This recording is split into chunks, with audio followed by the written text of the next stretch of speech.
Hey, what is going on, Freedom Fighters? Welcome back to another Tyranny Response Tuesday here on Break the Chains Media. Today is Tuesday, February the 10th, 2026. We're coming at you live in the Mile High City, the centennial state of communism and corruption.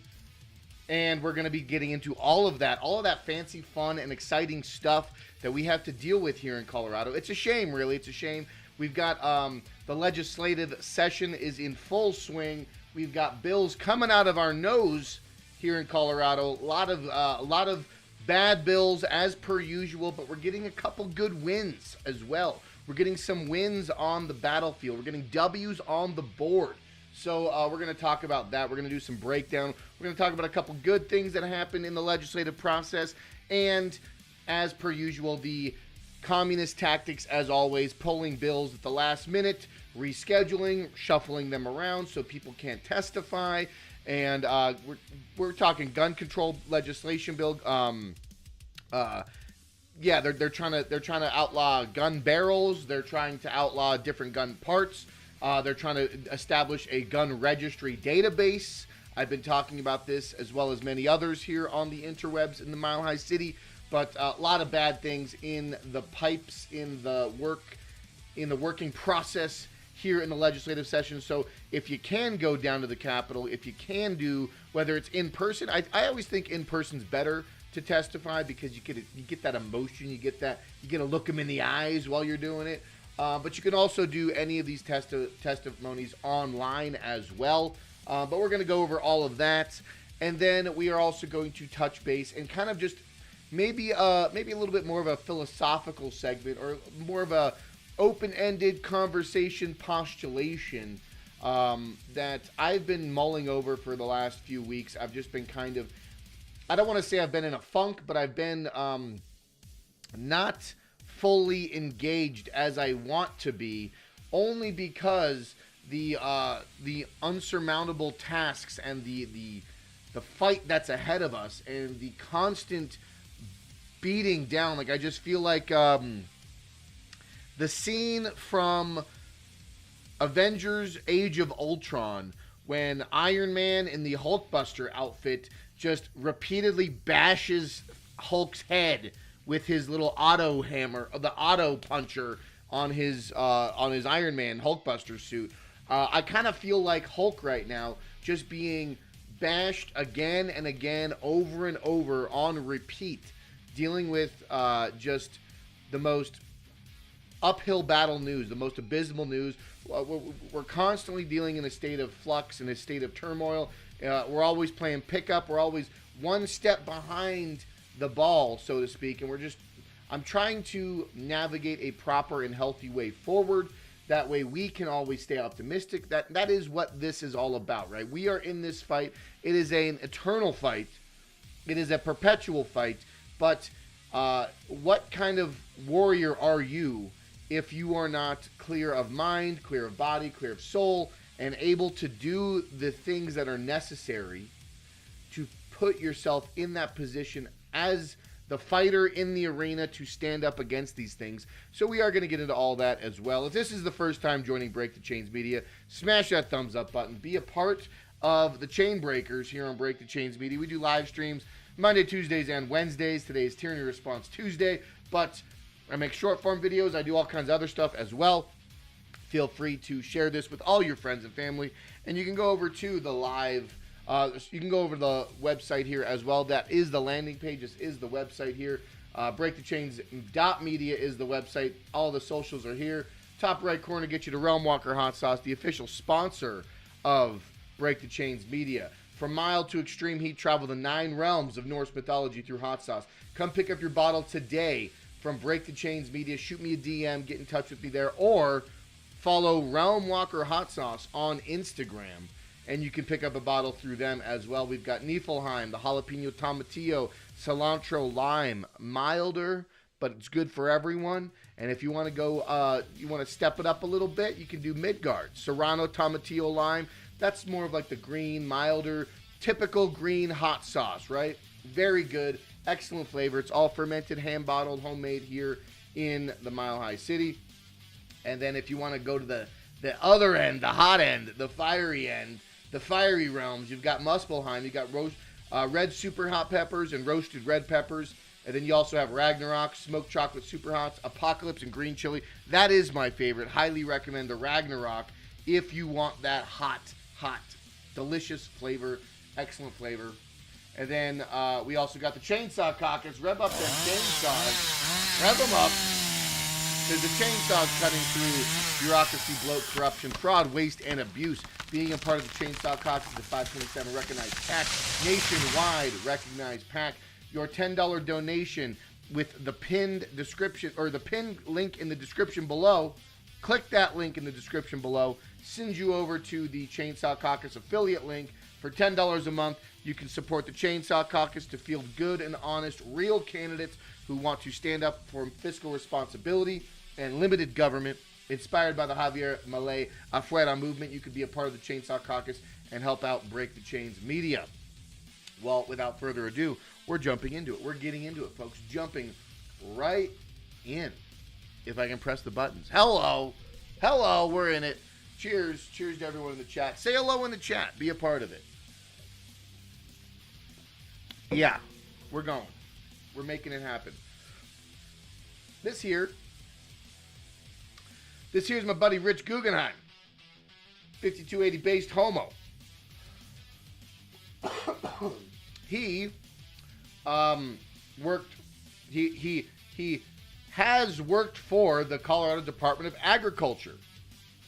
And as of yesterday, the Department of Agriculture has now put him on administrative leave pending a disciplinary hearing. This is retaliatory behavior. This is a retaliatory tactic because Rich Guggenheim decided to speak out against the Colorado Department of Agriculture's DEI practices that they are still implementing. So let's take a look at this. The Colorado Department of Agriculture has put Rich Guggenheim, 5280 based homo, on X on administrative leave pending a disciplinary hearing in response to his whistleblower efforts. He recently spoke out about the Colorado Department of Agriculture and their continuing of their DEI practices in their hiring process, which is a direct violation of the current federal law. So let's take a listen from Rich here. Let's hear what he has to say. This is the update from Rich Guggenheim. The Colorado Department of Agriculture whistleblower. I'm going to give you a... Everyone, it's Rich, the Colorado Department of Agriculture whistleblower. One more time. Everyone, it's Rich, the Colorado Department of Agriculture whistleblower. I'm going to give you an update. I just got off a Zoom meeting with the employer, Colorado Department of Agriculture, and have been informed that I am placed on leave. And it was really interesting because it wasn't even 5 minutes before they had blocked my access to all of my work emails, my work phone, etc. I asked for my counsel to be present, and they denied the counsel. They actually, after I had asked for him to be present, told me no, that this was an internal meeting only. I also had tried to record the meeting, and they told me they stopped the recording of the meeting as well. Fortunately, I had a backup. I was recording it on my phone and also screen recording it, so I'll be able to use that as evidence. But this is the retaliation that is happening from the Colorado Department of Agriculture for blowing the whistle on federal dollars being used to fund DEI initiatives at the Colorado Department of Agriculture. I am now on administrative leave. Absolutely incredible, folks. This is the behavior, this is the tactic, this is the strategy that these progressives use, that these liberals use, so that they can continue their efforts, so they can continue their authoritarian, equity-driven, racial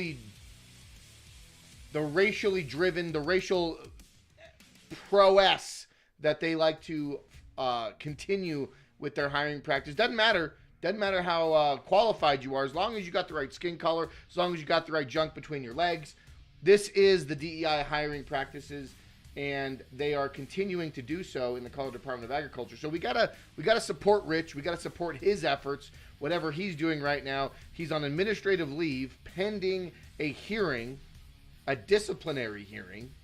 So go out there, support Rich, stand with him, because this is one of their many tactics, one of their many playbooks that they use to continue to undermine the federal government, to undermine the Trump administration, to continue their cultural Marxist policies and their cultural Marxist practices in institutions of government at the state, county, and arguably at the federal level, still trying to undermine all of this. So cheers and shout out to Rich Guggenheim, the 5280 based homo, bringing it to the people, bringing the truth to the people. So we got to represent and stand up with him. Yeah, absolutely wild. It was actually picked up by Libs of TikTok too, so got some pretty good exposure. But I also wanted to touch base on this goblin, this creature of the Colorado corrupt ring of demons. This demon, this witch, absolutely horrible, horrific. Problem. He can't. He doesn't have. Stop. Can you stop? Oh my God, her voice. Her voice is so bad. Her voice is horrible. I hate it. Absolutely hate it. And her face. I actually wanted to, because I had some interesting stuff. I was digging into before the live stream. I was digging into some of this stuff on Tracer before the live stream. And now this is all public information. You can pull this up in 2 seconds. But I found two interesting, some discrepancies. And maybe you'll have to correct me if I'm wrong. But we'll get into this. Since we're talking about it, we're just going to get into it. We're going to get into it. What is going on, Stankfail? Hello, welcome. Welcome to the stream. Cheers. I got my cold brew coffee here. We're having a good time. We're enjoying it. It's gonna be a quick one today because I gotta go do a caucus training later tonight. But here we are. We're gonna get into it because I'm feeling spicy. I'm fired up, and I want y'all to be passionate about it too. So we're gonna dive in here because oh my God, this one is the absolute worst. So,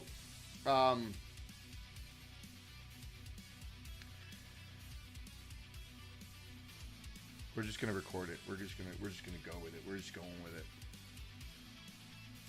This is a warning and a disclaimer. I'm about to play a Jenna Griswold video that is horrifying, shocking, painful to watch, and even more horrifying and painful to listen to. Jenna Griswold is arguably one of the worst, most corrupt individuals in Colorado. Her voice sounds like nails on a chalkboard. Her face is arguably one of the most punchable things I could see. And just her overall demeanor, the way she presents herself, the way she interacts with a camera, the way she interacts on her interviews that she does, it's all very stilted. Jenna Griswold is a very stilted, very scripted, very unnatural, very there's just something uncanny valley, very off-putting with her looks, with her demeanor, with how she speaks, with her words. Her voice alone is just so painful to my ears. It's like nails on a chalkboard. But it's a 29-second video. We're going to take a listen, and then we're going to break it down. Because I'm sick of this election rigging witch continuing to spout her lies and deception and foment her own nefarious corruption in the state of Colorado. So let's take a listen. Donald Trump says he pardoned Tina Peters. The only problem? He can't. He doesn't have the legal authority. Tina Peters was convicted in Colorado State Court of a state crime under Colorado law. This is what authoritarian politics looks like, rewarding loyalists who break the rules and attacked our elections, then trying to intimidate states into letting them walk free. I'm Colorado Secretary of State Jenna Griswold. In Colorado, we answer to the law, not Donald Trump. Donald Trump says he God, I can't. I was whinging in just pain. My internal organs were just like bound together. Just hearing every syllable that came out of her mouth. And just look at the face. Look at that. Oh, it makes me sick. Anyways, let's Jenna Griswold is one of the most insufferable and just horrible individuals in the state of Colorado. She continues to attack Donald Trump and Tina Peters because she knows that the DOJ is about to come in to the state of Colorado and drop the hammer on her and the rest of the Colorado commies. The DOJ has issued lawsuits to 22 different states in their request for unredacted voter roll data. Jenna Griswold is digging her heels in. She is defying the DOJ's request. She is ignoring the lawsuit. She is stonewalling and slowing the legal process so that we are not allowed to get the unredacted voter roll data. Now, the bigger question is, why can't the federal government have access to the voter roll data? Why would that be an issue? If Colorado is such the gold standard of election process, wouldn't you think that Secretary of State Jenna Griswold would be very compliant and willing and more than accommodating to the federal government to say, sure, here you go. Here's all the voter roll data that we use for our gold standard of election process here in Colorado. You'd think that that would be the most likely outcome for a state that operates on the up and up and a state that operates with honest and trustworthy elections. But no, we get a Secretary of State defying the federal government, arguing with the DOJ, refusing to release voter roll data. That is enough to tell me that something is happening here in the state of Colorado that should be looked into. If I had no prior knowledge to anything happening in the state of Colorado when it comes to election integrity, if I found out that my Secretary of State, and if I found out that my Attorney General, and if I found out that all of the aspects of my state government was doing everything they could do to defy and obfuscate and circumvent the DOJ's federal request for voter roll data, I would ask questions as to why. Seems pretty reasonable. It seems like a really reasonable thing to ask, right? That's where I'm coming from, and I just don't understand why we're still arguing about, why we're still having a conversation about this, right? And not only that, Jenna Griswold has a laundry list of things that she herself has committed. Whether it was leaking the BIOS passwords for 63 of the 64 counties in Colorado, 4 months online, whether it was her mailing out 30,000 show up to vote mailers for undocumented citizens who should not be voting, whether it was using the Tina Peters case to then consolidate and control the Secretary of State's office in their audit process, to consolidate power into the Secretary of State so that they can do internal audits and no one else can audit them. There is so much overt corruption within this administration, within this election witch. The election witch, Jenna Griswold. She's an election rigger. She's the wicked witch of the election rigging West. Jenna Griswold's gonna do it time and time again.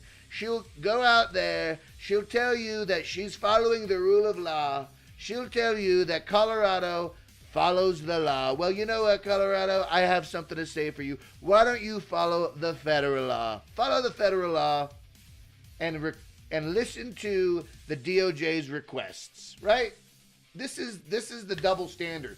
Everything that she says, she is herself guilty of, right?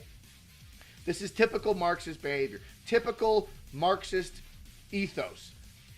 Accuse everyone else, accuse your opponents that in which you are guilty of. Jenna Griswold is part and parcel to all of that. And here's an interesting thing that I wanted to add to this little segment. I was looking up on Tracer because she's running for Attorney General. Drink the coffee, suck it down. It's good, it's great. Jenna Griswold is running for Attorney General here in the state of Colorado. You can look up all of the candidate information on Tracer tracer.sos.colorado.gov. You can look up all of the candidates' information. And the funny thing is, this Tracer website is operated by, you guessed it, Jenna Griswold. And here's something that I found that was rather interesting. And these are two different instances. I have two separate instances. I'm clicking between the two, and I'm going to scroll on. So I have one here and I have one here. There are two different Tracer reports.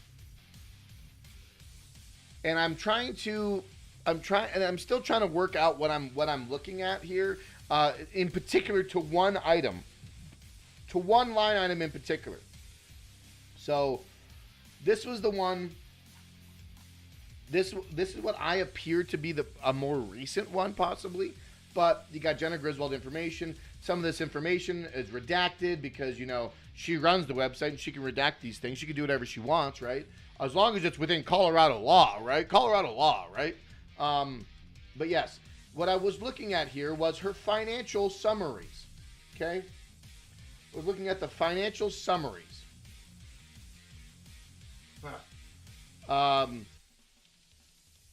So this data is current as of July 17, 2023. I'm comparing it to the other one. This one is January 15th, 2026. So the one I have here is a newer version. This one is the more updated version, is what it appears to be. Period. End date filed on this is 2023. So this is an older one. So if anything, it has to do with older information. But let's just take a look here, because this is when I pulled up Jenna Griswold Tracer, this is what they gave me. Okay? And then you have the election cycle, 2026 state candidate 4-year, 12/9/2022 to 12/3/2026. So this must have been her Secretary of State candidacy finances, right? Sure, all that's fine and good. But you got some couple thousand here, nothing too outstanding, right? This does appear to be an older one, and I think I just solved this in conversation as we're looking. But take a look here. Well, actually, this is interesting because it has the same. This is so we're discovering this in real time, folks. It's the same election cycle, 2026 state candidate 4-year, 12/9/2022 to 12/3/2026.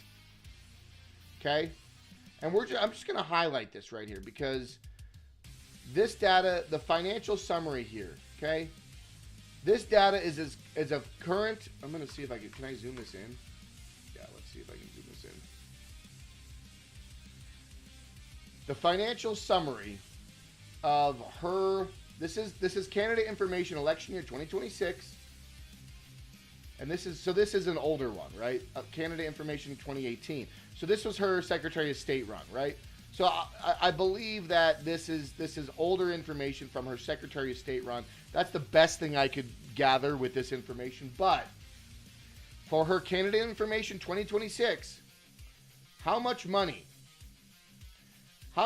do we see Jenna Griswold pulling in for her Attorney General run? Okay? All of this information is redacted. Mind you, this website is ran by the person running for Attorney General. This website is ran by the Secretary of State, Jenna Griswold, who is running for the Attorney General position, and this website is run by her, operated through her office.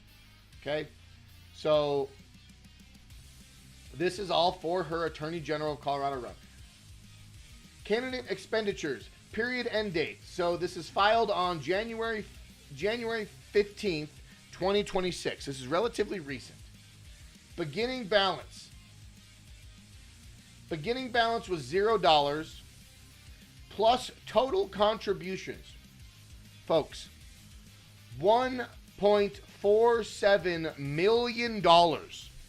Jenna Griswold, as it stands right now on Tracer, has $1.4 million in contributions to her Attorney General run. Where is that money coming from? $1.47 million. Less total expenditures, $416,000. and an ending balance of just over $1 million as of January 15th, 2026. Let's click on finance history. Let's see what we can find here, okay? I'd like to see some, and this is the other thing. Folks, she is also under investigation for campaign finance violations, okay? So she's under investigation for campaign finance violations. She's got all these other things. She's got penalties stacked up. She's got different penalties, documented images, complaints, alleged failure to properly disclose contributor information. Okay, the status is open on that. Okay, the filings. Oh, she's reporting everything on time. But where's her money coming from? Who gave her how did she accrue $1.4 million?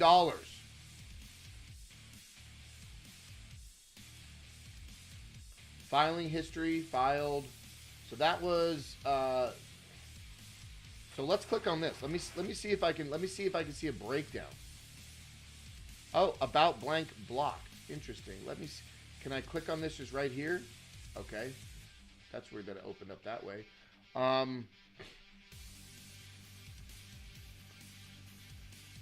So how does this report period beginning on funds on hand? So she had just under $1 million prior to this report, and then she got 284. Like, where is she pulling all this money from? How is she getting?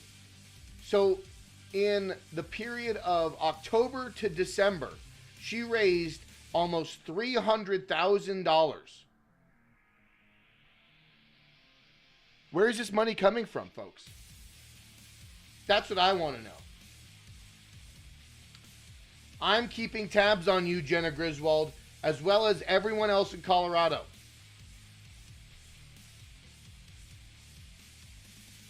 Yeah, convenient that she didn't put her bank account password online. Yeah, she's really bad at putting passwords online. It'd be a shame if she actually put out some of that public information, right? But no, she can release BIOS passwords, but, her information's secure, right? View details for this filing. I want to know where she's getting this. How did she start with over $1 million or just under $1 million? Report and contribution expenditures, candidate affidavit, committee registration. Okay. So we see here right now. So this is the first report that she offered. This is the first report. This is the first campaign finance report that Jenna Griswold has submitted. Details for July 15, 2025 from July 1st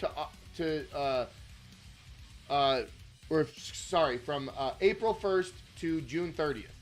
Okay.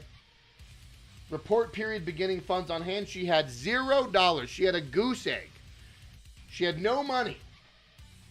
As per this report, in mid 2025, Jenna Griswold had $0 committed to her campaign.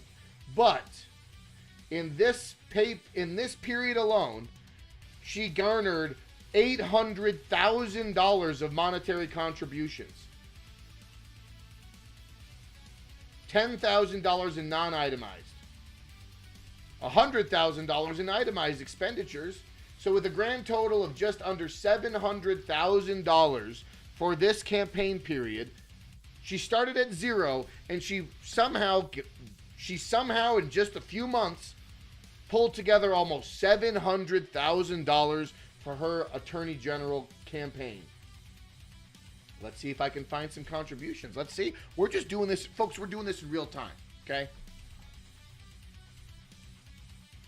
You're telling me. Wait. So there's no contributor, there's no address, there's no employer. We're talking $1 and $2 donations, but there's no information. She has no information on who did it.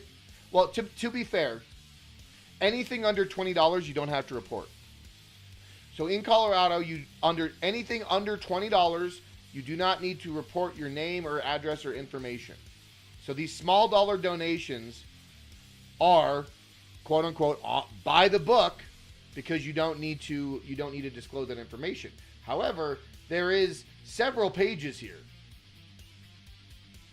I wonder if I can like filter by amount. Can I filter by amount?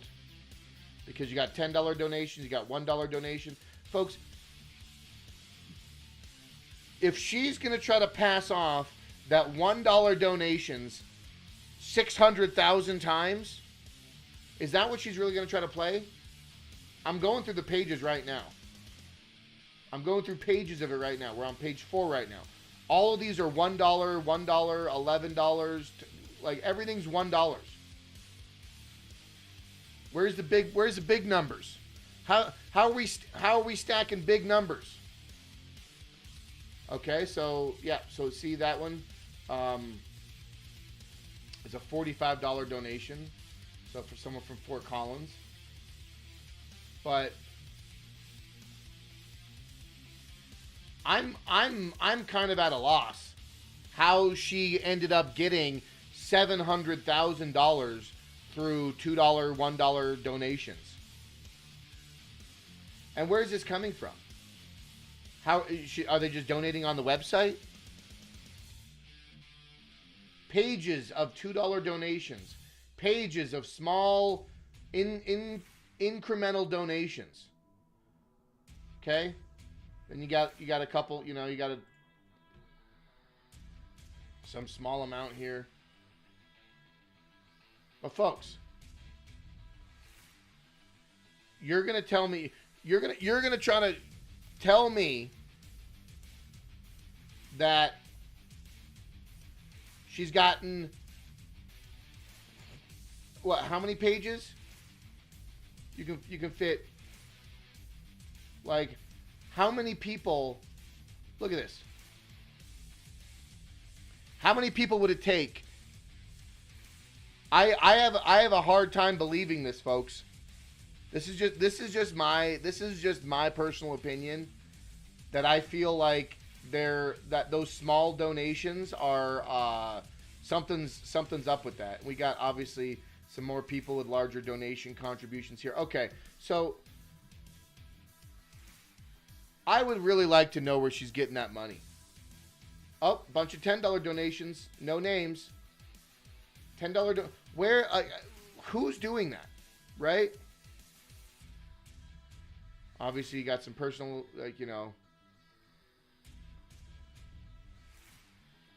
I'd like to, it'd be great to reach out to some of these people to see if they actually donate. And I'm not saying that people aren't donating to her, but I'm just saying, how is she pulling in this much money?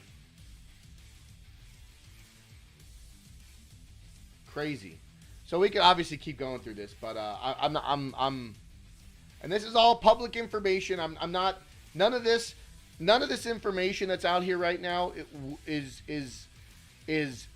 doxable information. This is all information that these people put in to Tracer as a donation to look at. So I'm not trying to dox anyone, but at the same time, I mean, this is all public information. Anyone can do it. But the fact that she brings in almost $700,000 in 3 months, that's very interesting to say the least. But Jenna Griswold is a scumbag. Jenna Griswold is a piece of human excrement. And yeah, I think that summarizes it. Just the way she talks, the way she speaks is just so, just really fires me up. And just the whole overarching theme of election corruption, election interference, Tina Peters, Jenna Griswold, this head-to-head celebrity deathmatch battle of the ages here in Colorado. Tina Peters is in prison right now for trying to contain a trusted build. Excuse me. Tina Peters was trying to preserve election data from the trusted build that Jenna Griswold was trying to install on the machines that actually did wipe the machines. And Jenna Griswold, this goblin, weaponized the election process against her, and then the judicial system in Colorado limited scope, narrowed down the court hearings against Tina Peters, and threw the Colorado law book at her to omit anything federal, to omit any sort of federal supremacy clause intervention into Tina Peters' case. And now we're seeing the weaponization play out in full effect. Jenna Griswold's a criminal, and Jenna Griswold deserves the full force of the federal judicial system weight against her. The full hammer needs to drop on not just Jenna Griswold, but Jared Polis, Phil Weiser, and all of the like here in Colorado, because they're all corrupt. They're all working together to undermine our will and our right here in Colorado. Thanks for that. All right, I'm done recording now. I'm doing live, but I'm just like, I did want to, I got 10 minutes because I just go off on tangents, folks. You know how that is. Smash the like button, be a part of the chain gang, be a part of the chain breakers here on Break the Chains Media. Tyranny Response Tuesday, coming at you live. Let's go, rev up them chainsaws. We're going to do it. Gotta get some more coffee in me, though. Get some more coffee in me. What? That's interesting. Oh, it was weird. Everything kind of froze up for a second, and I was like, am I still live? I am still live. Everything's fine. All right, folks, we're getting into it. We're gonna get into it right here. I gotta put this down so we can actually hear it. But we've got some really good bills. We got some really bad bills. We got some really disgusting things we got to talk about. Children Are Not for Sale Act. Representative Scott Bonham's bringing it to the people, standing up for children's protection, the rights against trans surgeries, the rights against human trafficking. Like, we are in the crux. We are in the crossroads of corruption here in Colorado. And Representative Scott Bottoms, who is also running for governor, highly recommend. Go check him out. HB 26-1082, Children Are Not for Sale Act. We've got to support this bill, folks. We've got to support this bill. And they spoke about it. They testified for this bill today. We got to get this passed. We got to, and here's the tell, folks. If the Democrats, sorry, I got to record this. I just got to record this. HB 26-1082, Children Are Not for Sale Act, the prime sponsor being Representative Scott Bottoms, who is also running for Colorado governor here in the 2026 midterms. But this bill right here is concerning the offense of human trafficking of a minor for sexual servitude, and in connection therewith, changing the penalty for human trafficking of a minor for sexual servitude from a Class 2 felony to a Class 1 felony. That's all this bill is doing. This bill is adding more severe repercussions to human trafficking of exploitations of minors. And I highly support this bill. We got to go out. We got to get this. Make sure everyone hears about this. Make sure everyone knows about this. This is a great bill. And this is the tell, folks. If the Democrats in Colorado refuse to put this bill into law, for whatever reason they might need to justify it to not be a bill, to not be pushed through legislation, that is the tell that the Democrats are evil, disgusting, and vile creatures, only wanting to pass their legislation, only wanting to pass their form of government because they don't approve of Representative Scott Bottoms, or they don't want to be on the same side of a conservative or someone who wants to actually oust child trafficking. If the Democrats, it'd be great to hear what the Democrats actually have to say in opposition to this bill. How could you refuse? How could you argue against this bill by raising the felony classing from a Class 2 to a Class 1 felony? What's the argument against that, folks? There shouldn't be any argument against raising the penalty of a child abuse sex trafficker. And if the Democrats do bark out against it, they're showing their true colors, folks. That's all I got to say to that. But we got a video. We actually have a video of in support of this. Aaron for Parents actually does a great job. Other So let's take a witnesses listen. in person Aaron Lee, you will have 2 minutes. State any organization you represent. You may begin. Thank you, Mr. Chair, members of the committee. My name's Erin Lee, representing myself. I'm a mom and also a proponent on citizen ballot measure number 108, which addresses child sex trafficking, on which we have yet to find any Coloradan who did not want to sign the petition. 14 is the average age that a child is sold into sexual servitude. This is the problem no one wants to talk about, but it's happening in every community in this state right under our noses. No one who assaults and destroys a child like this should be free to harm other children. This isn't a partisan issue. Last election, Arizona voters passed this children are not for sale law, setting a penalty of life in prison without parole by a 2-to-1 vote.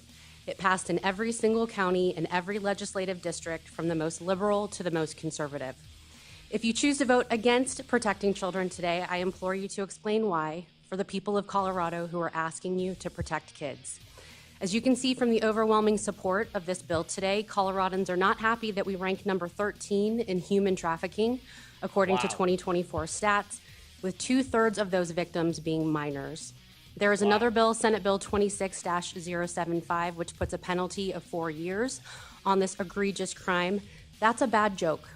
Barely more than the penalty for cruelty to an animal. There's only one way to stop child sex trafficking, and that's to make the penalty harsh enough that people will not buy or sell a child, at least not here in Colorado. So I urge you to vote yes on House Bill 1082, but if you don't, will you at least sign this petition for ballot measure number 108 to let the people of Colorado have a say and to signal to those who would brutalize children here that Colorado's kids are not for sale. Thank you for your time, and I will be right here after committee to hopefully get your signatures. Excellent. Thank Great you. work, Aaron. Okay, and to our next witness. Great job. That's a fantastic job. Well done. Well spoken. She always crushes you. Always does a great job. But I mean, she literally said the same thing I said. Just if y'all don't pass this bill, that's point proven enough where your loyalty lies. If you don't want to add more severe penalties on child trafficking, you're out of your freaking mind, right? Out of your freaking mind. So yes, this is a good bill, but I got to contrast it. We got to call out another one, okay? This one is the bad bill, okay? And I've talked about this before. We've got another. We talked about a different one. The one was about the digital record keeping, but this is record keeping. There was another one that I did with Tom Sullivan that was on. It was Tom Sullivan and Bosnecker. It was on the last live stream. I talked about it too. But a lot of bad bills, but this one is another bad bill. Record keeping and regulation of sale of firearm barrels. This is specific to barrels. But the other one was the what was it? 11 was it 1126? No, I'm getting them all mixed up. It was 1126? Maybe? Was it? No, was that the one we just did? See, so many of these numbers I get mixed up, folks. Let's go. Fuck it. We'll just go here. We'll just go here. Okay. This is. What is this? A 6-second video? A bill to criminalize private sales of firearm barrels was called out by Republican Senators Linda Zamora Wilson and Ron Pelton because the Dems tried to reschedule a hearing with less than 24 hours notice. This is the game that they're trying to play. This is the corruption that they like to play with, is that they like to last minute reschedule so that people can't show up, so people can't testify. That's what they did all last year with Senate Bill 3, and they're going to do the same stuff again with our gun bills here. So let's see if they're actually. The truth comes out. It's nothing. The hearing is now expected to be moved to this Thursday. Our representatives are fighting for your rights set up to testify against this bill here. So if you can, to sign up against creating a database, okay, this is the bill that we're talking about, 43. Concerning the regulation of firearm barrels, transfers, and connection therewith, creating a criminal penalty for the unlawful sale of a firearm barrel. Folks, they're doing everything they can to dismantle and erode our Second Amendment. Okay? Who the fuck is Kyle Brown? Sorry, but who's Kyle Brown? I never heard of this fucking dude. Sorry, I'm just like off one. Like, did this guy just get his job? Did he just win last year? I've never seen this guy in my life. He's in Boulder. Okay, great. When did he get in office?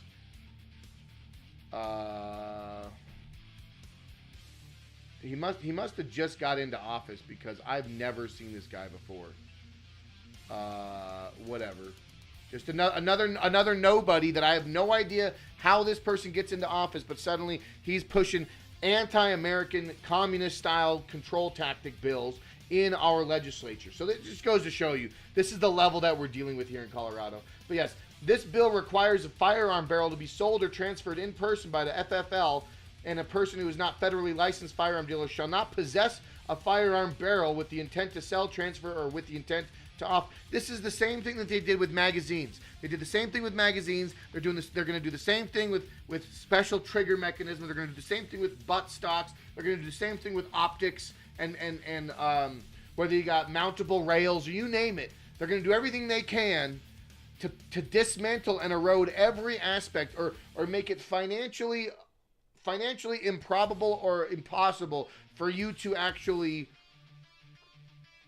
own firearms. Oh yeah, they're not taking your rights away. No. But you got to pay for it, you got to legislate for it, you got to jump through all their bureaucratic communist style loopholes and roadblocks, right? That is their plan, that is their agenda. So if you can, SB 26-043 on Thursday, be there. Whether you can do it online, you can testify online, and it's actually right here. I just exited it out. Love that. Awesome. Yeah.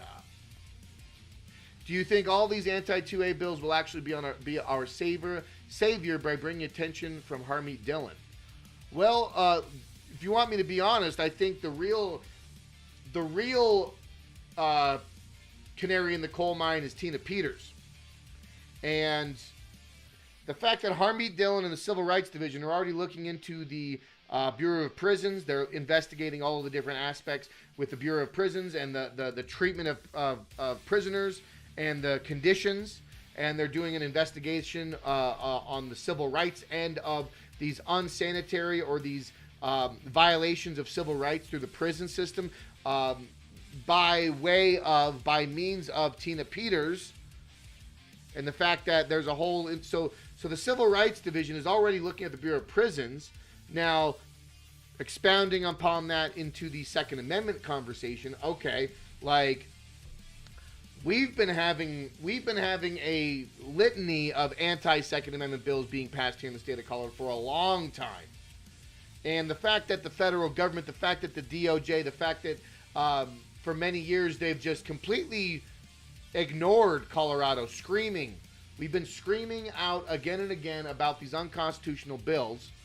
And I could only hope that if we get some federal eyes on one aspect of our government operating with malintent or operating in violation of civil rights, whether, with the Bureau of Prisons, if we can just, maybe tug on their coat for a minute and say, hey, we also got this you should look at too. We also got some Second Amendment violations as well.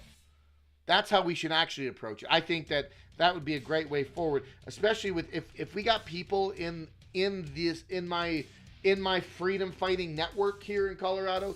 If we got Rich Guggenheim that just got picked up by Libs of TikTok with his DEI practice. He's on administrative leave through the DEI practices for being the whistleblower of Colorado still implementing DEI hiring practices.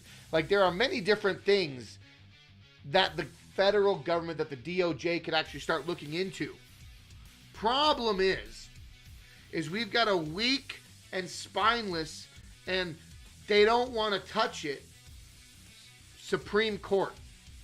Do you know how many bills are being pushed up the judiciary up through the 10th Circuit, up through federal district courts, all the way up to the Supreme Court. They're sitting on the docket of the Supreme Court, and the Supreme Court refuses to listen. They refuse to have the conversation on Second Amendment issues. Do you know how many different legislation, or how many different cases the Supreme Court on average were taking up a decade ago, 15 years ago? They were pushing about 100 to 120. They were hearing about 100 to 120 Supreme Court cases a year about 15 years ago, 10, 15 years ago. Now it's less than 80. They're year over year they're listening to less and less Supreme Court cases because they don't want to touch these hot topic issues that are now. We're at the boiling point. We are at the point now where the Supreme Court needs to make these very serious decisions about where our Constitution, the scope in which the state violates constitutional rights. The Supreme Court needs to make these determinations.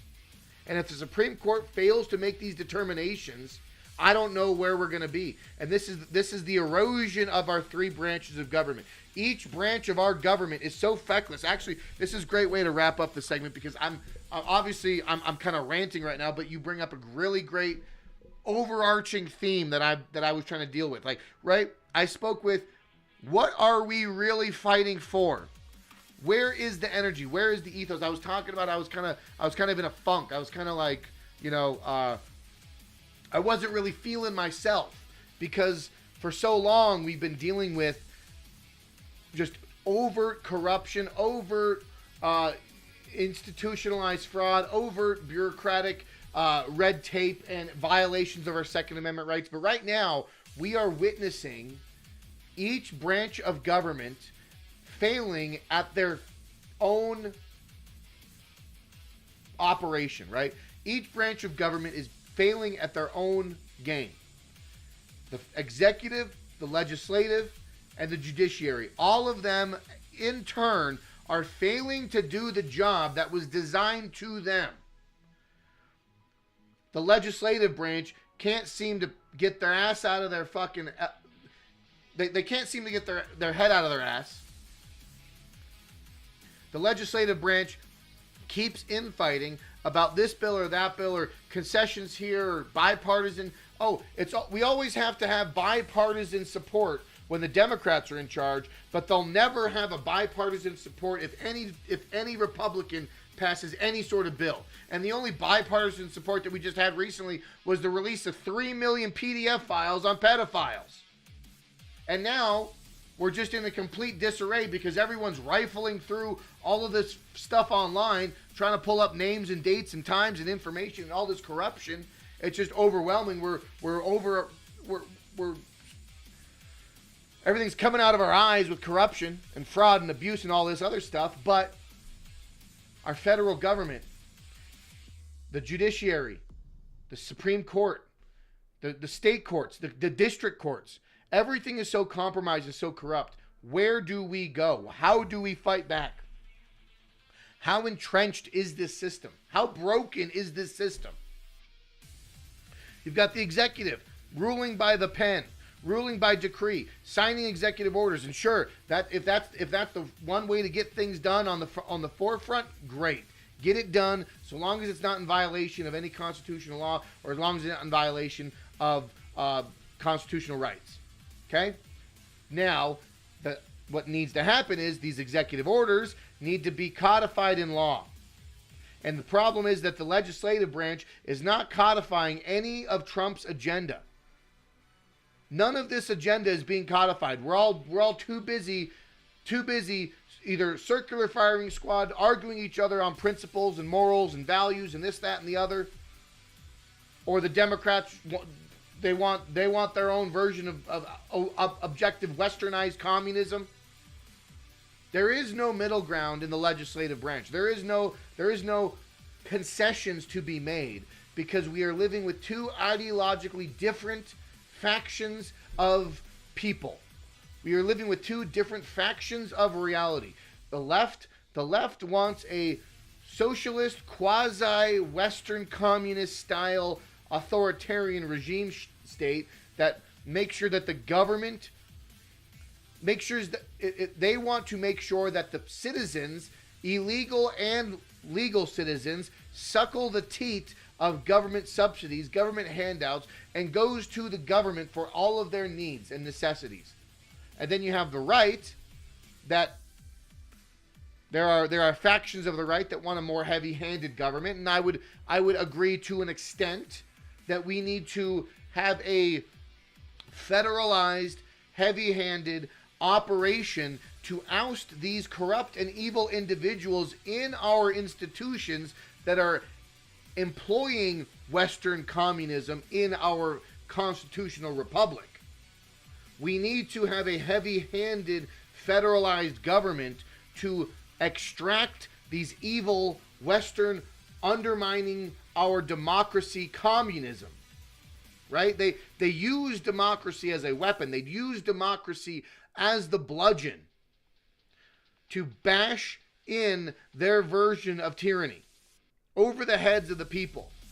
That's what I do. But we need to use that heavy-handed federal government very, very strong, very strategic, and very limited. Okay, that's where I think. But right now, what do we do? What is our solution? Where do we fall into all this? Right? We're living with a world ran by satanic PDF files, right? Satanic child-eating demon PDF files running the world, while we're sitting here saying, "Man, I can't go to the grocery store because food is just too much. Food costs too much. I can barely, I've got 30 hours a week is considered part-time. So if a 30-hour work week is considered part-time, by default, a 60-hour work week is considered full-time. That's how my brain operates. If 30 hours a week is considered part-time, 60-hour work weeks would be considered full-time. So if you're telling me that a 60-hour work week is required to survive in this world, I ain't having it. We ain't about that. I'm not about the slave class. I'm not about this, constantly working your entire life away for what? To live in a world ran by satanic PDF files? No fucking thanks. There is no middle ground anymore, period. Media control has successfully othered conservatives. Absolutely. And that's where we're at right now. And I guess maybe my whole internal struggle right now is trying to find a sense of calmness or to find my center again. And I do think that comes with eating right, working out, doing a lot of self-work, and knowing that all this evil in the world is going to keep happening. It's going to keep persisting. The evil's going to keep coming. You can drink from the fire hose anytime you want, right? And I feel like sometimes people might be drinking too much of that fire hose, right? Man, hose water does taste good. Remember the taste of hose water, right? Remember when we were kids, we were able to drink out of the hose water, and it was just that cold metal pipe tasting, just I don't want to say it was tinny, but it had that distinct flavor of drinking out of the hose water. Man, it was good, right? Playing outside all day, you turn on the hose water when you're 10, 12, 14 years old. You just got done riding your bike all day. You turn on that hose, you drink the hose water. Man, memories, right? Nostalgia, am I right? But now we're coming on 40 years old. We're drinking out of a fire hose of information, news, media, propaganda, psychological operations, warfare, military tactics, a bifurcation of reality. Nothing's real. AI, what's real, what's fake. We're just living in so many different ways of corruption, confusion, consolidation, and chaos. And I am tired of it. And we shouldn't always be overwhelmed by it. And if you're overwhelmed by it, I think the best thing for you to do is to center yourself, take a step back, focus on your family, focus on your health, focus on your wealth. Wealth to you what is wealth to you, right? And what should be wealth to you is your health, your fitness, your strength, your mental acuity, your mental mindset. These are the wealth that we're fighting for. This is the future that we're fighting for. We are fighting for a younger generation to allow, we are fighting for a younger generation to have the opportunity to feel wealthy in whatever way they see fit, and healthy and strength, healthy in your mind, healthy in your body. These are the greatest things that we should be fighting for, and we should be expounding upon that, and we should be encouraging that to the younger generation, to not get caught up in all of the chaos, because every single day the chaos is overwhelming. It's overwhelming me a lot too. So if you see less of me for longer live streams, have no fear. I am recollecting my thoughts. I am repurposing my energy. I am Tai Chiing my energy into better things moving forward, because we have a long year ahead of us. And if we want to do anything effective this year, we have to be strong. We have to be strong in our minds, strong in our hearts, and strong-willed, right? You are only as strong as your weakest link. And here at Break the Chains Media, if we're trying to break the chains, the weakest link is the point of focus. So we want to make sure that our chains, the chains in our heart, the chains in our mind, how we build ourselves, we have to be strong in order to break the chains that hold us down. The chains that hold us in our mind down.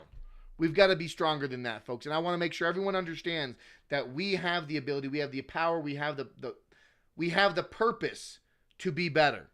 And I want to see all of you being better. And if we're going to lead any army, if we're going to be leading any fight, if we're going to be leading any efforts forward to free ourselves from the cultural Marxist corrupt nation that's being implemented around us every single day, if we're going to want to fight that, if we want to have the energy to fight that, you got to be strong here and be strong here. You got to do it. And you got to make sure that we have the ability to make sure that that is what we do. So I hope that my little rant was effective, but I just feel that we need to do more, and I want to make sure that everyone has the ability to do more, and the only way we can do that is working together and doing it together. So, we're gonna be going over to one of my favorite channels that we all should be able to check out. We're going to be rating Badlands Media. They're reading the election, how the election was stolen book. So great way to transition.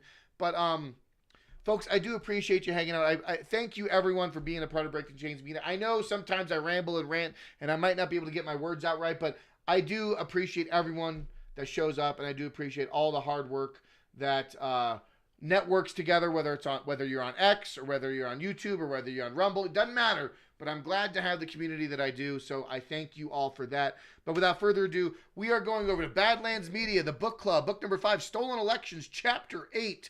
We are going over there with Colonel Watkins and Ash and CanCon. So thank you all for being here. Appreciate you all. And as always, fight for freedom and never give up.